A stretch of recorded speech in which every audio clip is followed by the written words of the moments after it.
New concerns this morning after cuts to the federal workforce tasked with ensuring election security. The Cybersecurity and Infrastructure Security Agency works to prevent foreign interference in our elections. DOJ fired 130 probationary employees with the agency. That's roughly 4% of the 3,400-person workforce. And the move has brought criticism from a number of state governments and election officials who are concerned with the future of election security. So let's bring in CBS News Homeland Security correspondent Nicole Sganga. She joins us live. Nicole, can you walk us through how and why the U.S. is deprioritizing efforts to stop foreign meddling in our elections?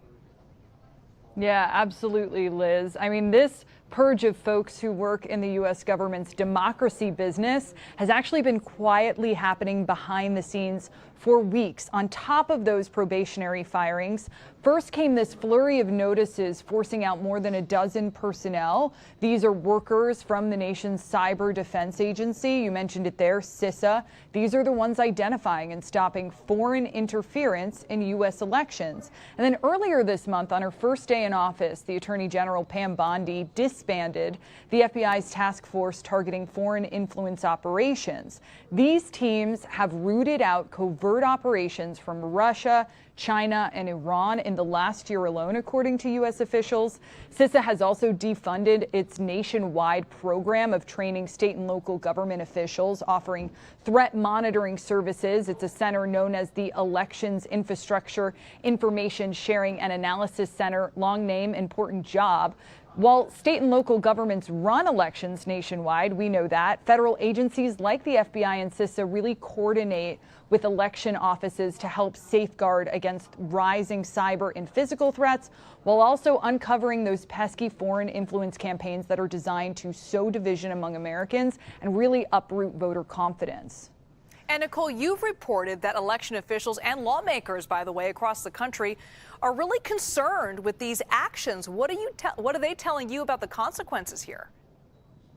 Yeah, top Democrats on the Senate and House committees overseeing election legislation expressed grave concern over the changes, and I've spoken to a handful of secretaries of state who reminded me the reason so many of these teams exist in the first place is namely in 2016, Russia tried to tamper with U.S. elections, targeting 21 states. That set into motion that January 2017 designation of elections as critical infrastructure. And we've seen threats since. I mean, we're only months removed from CISA and the FBI aiding states in responding to Election Day bomb threats, white powder mailings to election officials nationwide. In the run-up to that 2024 election, officials debunked phony Russian-linked videos that purported to depict election workers destroying ballots during nationwide voting. A lot of viewers might remember that. And an FBI investigation outed a hack and leak operation that stole documents from the Trump campaign, leading to the indictment of 3 Iranian cyber operatives. So U.S. officials, election workers, and experts tell me CISA and FBI possess this sort of bird's eye view of the threat landscape that election officials find to be helpful in sizing up the threats that are facing them and in being able to respond to them in real time. And Nicole, it's worth noting, though, the nation's top cyber defense agency is launching its own investigation into efforts to fight election interference. What do we know about that investigation?